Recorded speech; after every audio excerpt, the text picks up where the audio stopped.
We have Coach Cook here. We'll go ahead and start with questions. Someone would like to jump in to start it off? Yes, I will. Coach, how was Nicklin doing after the match ended for her getting that shot in the face? And did she have to enter concussion protocol at all? She's doing great. No, she did not. It kind of deflected off to the side, so I've seen way harder hits than that in practice this year. So anyway, she's tough, and but yeah, she was good yesterday. We had I just talked to her a little bit yesterday. She was fine. Good. Have you had a chance to review the film and kind of grade out the passing from Friday and Sunday? And what was kind of the grade out on that 3-point scale? How differently were the grades for those two matches?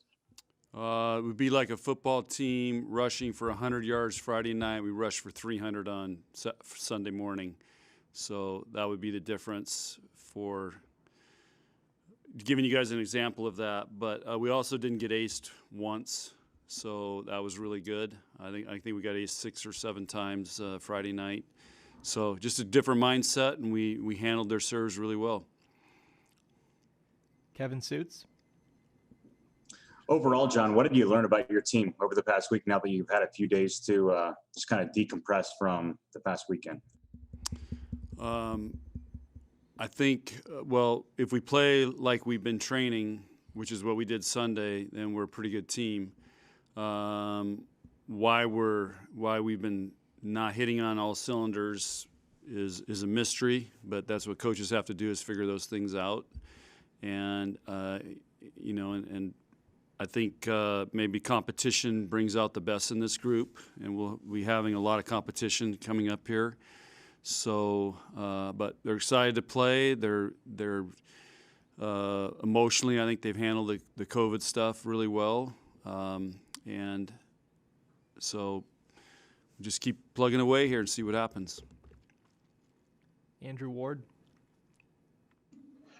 John, I know you've talked about when you guys played Wisconsin in 2019 that you guys need to find that extra level. Was that level on Sunday, or was it close to that?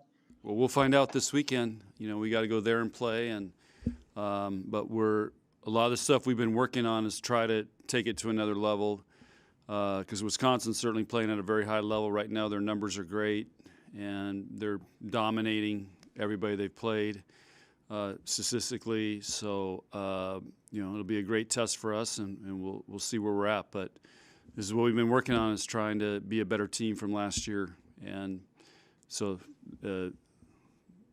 When we play these matches, we learn a lot and find out and see if we can pass the test. Brent Wagner?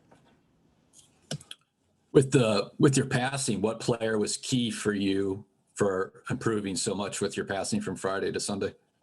It's a group thing, because if somebody starts struggling, it gets tentative, and it affects everybody. So a passing group, you have to have everybody working together, knowing who's got what ball, having great communication, and when any part of it breaks down, it breaks down everything. So, but they did a great bounce back and Sunday, and that, again, that's how we've been passing in practice. We've been, doing really well, but so it was good to see that. So they know they can do it in match and against a good team and against good servers, and so it's the same servers that were Friday night. So it's just, like I said, it's mindset.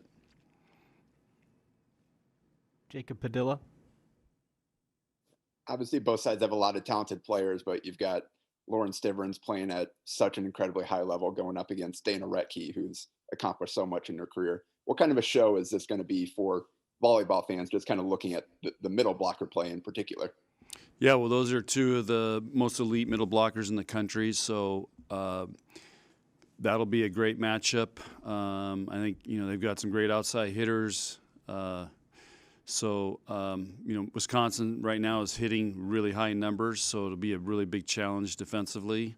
And last year we had matches where we hit over 300 and lost, and then in the regional final, both teams, we hit 060, they hit over 100, 150 or something like that. So it was a defensive battle. So it'll be interesting to see how this go. And then we also have the fact we're playing back-to-back. So a lot of interesting storylines and things to watch. And I'll be just as curious and interested in observing all this as you guys. Brent Wagner. Yeah, with the Big Ten, do you expect this to be another year where the Big Ten champion only has 1 or 2 losses, or do you think with this unique season it could be different for the Big Ten title? Yeah, I don't know. I haven't thought about it, nor have I looked at everybody's schedules. It'll, depend a lot on who's playing who and who doesn't play who, and probably more this year than other years. I also think the playing back-to-back, I think it's harder to beat a team 2 nights in a row, so I think that could factor into it. So, but it'll be interesting to see how it plays out. But so I don't know. I haven't studied enough. I'm just trying to keep our rails on the train tracks. With Wisconsin, there's a lot about them that's the same as last year. What's different about Wisconsin this year? They have a couple different players. Duello graduated. They have an outstanding freshman in that spot. And other than that, everybody else is pretty much. Their libero graduated, but they have the other girl who played defensive specialist is their libero now, and they added a couple more back row players. So they're doing the same thing. They're playing a lot of back row players and taking their outside hitters out of the front row. And Recky will get a lot of sets, and Molly Haggerty and this freshman and Grace Loberg. So and then you can't they've got 5 great hitters. Their other middle's really good too. So she's putting up huge numbers, and Hilly is first team All-American setter. So it's a tough challenge, and but they haven't changed much. It's still that core group is. Has been the most successful Big Ten team in the last couple of years here. Beth Merrigan. Coach, you talked about how preparing for Samity was different than actually seeing her. Is that true for Recky? And if so, how do you prepare for Recky this week?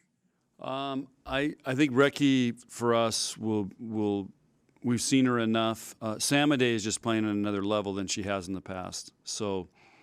That was what the adjustment was, and you just saw like the last 2 hits she hit in Game 3. I mean, I've never seen anybody in college volleyball hit that sharp, that hard against 2-person block. So she's just playing at another level. Samide coming out of the back row, she hasn't come out of the back row like that. So Recky middles are pretty much. Recky's gonna hit a lot of slides, so we know it's coming, and we see that. And there's a lot of hitters in the conference that are big physical middles that hit that. So I think we're more used to seeing that. You're not used to seeing somebody 6 rotations coming at you like Samide. Do a few more questions. Kevin Suits. John, you're 8 matches into the season so far, and there's still a lot of volleyball left ahead after this weekend. So how do you describe the importance of these 2 upcoming matches at the #1 ranked team in the country? Well, like I said at the beginning of the year, there's a premium on every point, because normally 8 matches, we wouldn't even be through our non-conference yet. So because we're in conference and we don't have a non-conference and there's no RPI, that you got to try to find every win you can, whether it's the #1 team or the 14th team. So it's every match is really important. And do we treat this any different? No. Everybody else does, but we prepare, we do everything the same, and we're trying to find as many wins as we can. Lincoln Arneal. Coach, when the poll came out this week, Stanford was not included for the first time since the poll started in '82, meaning Nebraska's been the only team that's been ranked every single edition of the poll. What does that say about the Nebraska program, and do you take pride in the fact that Nebraska has been the only team always ranked? Well, it's the first I've heard of that. Second of all, it's COVID, and everybody's got challenges with COVID. Stanford obviously has a lot.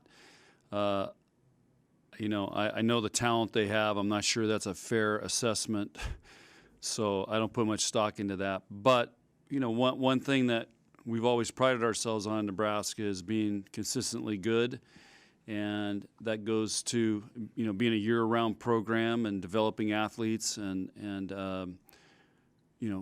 playing at a high level all the time. And I it's really hard to do and be that successful in anything in life. And so there's great sense of satisfaction that comes from that, knowing that you're good and consistently good over time. It's hard to do. Last question from Brent Wagner.